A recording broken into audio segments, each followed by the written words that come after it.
Preface.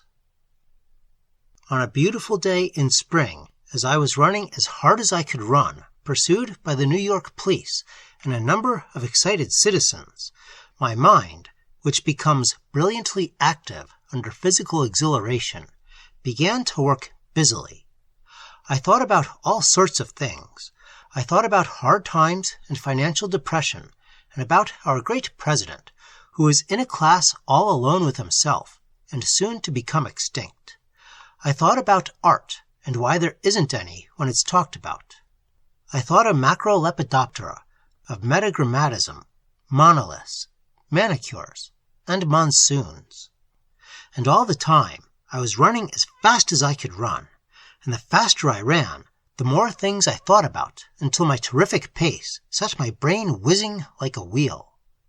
I felt no remorse at having published these memoirs of my life, which was why the police and populace were pursuing me, maddened to a frenzy by the fearless revelation of mighty scientific truths in this little volume you are about to attempt to read. Ubicumque ars ostentatur, veritas, abesse, videtur. I thought about it clearly, calmly, concisely, as I fled.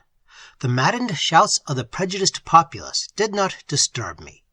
Around and around the Metropolitan Museum of Art I ran.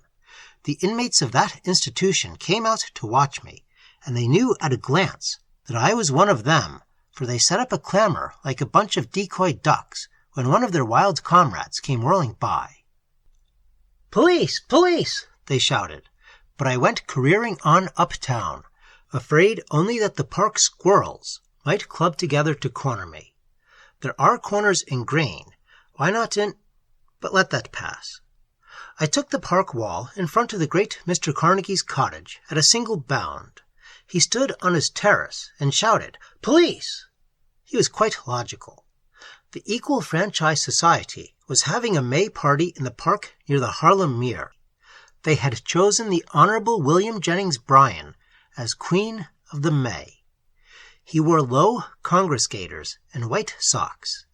He was walking under a canopy crowned with paper flowers. His hair curled over his coat collar. The tips of his fingers were suavely joined over his abdomen. The moment he caught sight of me, he shouted, "Police!" He was right. The cabinet lacked only me. And I might have consented to tarry, might have allowed myself to be apprehended for political purposes, had not a nobler, holier, more imperative duty urged me northward still. Though all Bloomingdale shouted, "Stop him!" and all Mattawan yelled, "Police!" I should not have consented to pause. Even the quackitudinous recognition spontaneously offered by the Metropolitan Museum had not been sufficient to decoy me to my fellows.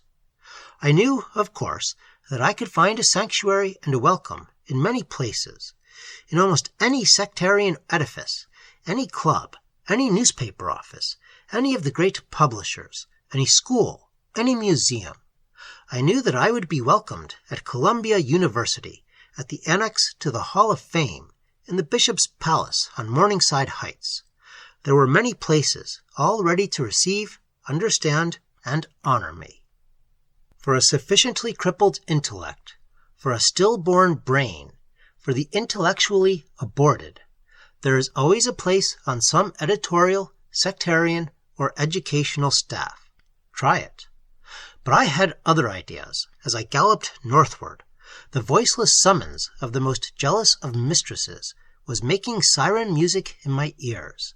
That coquettish jade, science, was calling me by wireless, and I was responding with both legs.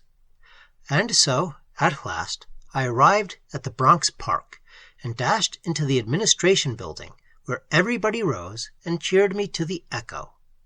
I was at home at last, unterrified, undismayed, and ready again, as always, to dedicate my life to the service of truth, and to every caprice and whim of my immortal mistress, Science. But I don't want to marry her. Magna est veritas, sed major et longinquo reverentia.